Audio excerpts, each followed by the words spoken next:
थाना साया पंजतन पाकिस्तान के ज़ेर एहतमाम आटोबान रोड पर वाक़ इल्तिवाद में कायद पार्क में महफिल ज़िक्र शोहदा करबला और न्याज़ अली मुनक़िद की गई। महफिल से अल्लामा मकबूल हुसैन अख्तरुल कादरी और ताहिर महमूद आवान ने खिताब करते हुए कहा कि शोहदा करबला की याद ताज़ा करने के लिए महफिल मुनक़िद की गई है। उन्होंने कहा कि जिस तरह करबला के मैदान में हज़रत इमाम हुसैन रज़ी अल्लाह तआला अन्हु और उनके रफ़ाक़ा ने इस्लाम की सरबुलंदी के लिए जो कुर्बानियाँ दी हैं वो हमेशा याद रखी जाएगी।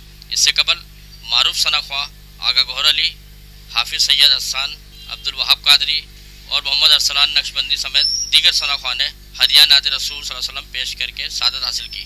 इस मौके पर महफिल ज़िक्र शुहदा करबला की सदारत अलहाज गुलशन इलाही ने की, जबकि हकपरस MNA साबिर क्याम खानी, हैदराबाद चैम्बर ऑफ कॉमर्स के सदर फैज़ान इलाही ने मिर्ज़ा फ़र्रुख अली सोरवर्दी को साया पंजतन अवार्ड पेश किया।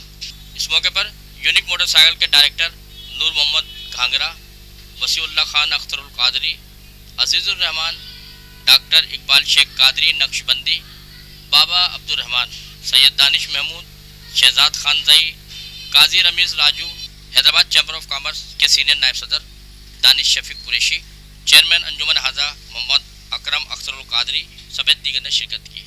कंपेयरिंग के फ़राइज़ मोहम्मद सलीम अहमद सुल्तानी, रफ़ीक अहमद शेख ने अदा किए। कैमरामैन उमर हयात, कैमरा अरशद अंसारी, थोम न्यूज़, हैदराबाद।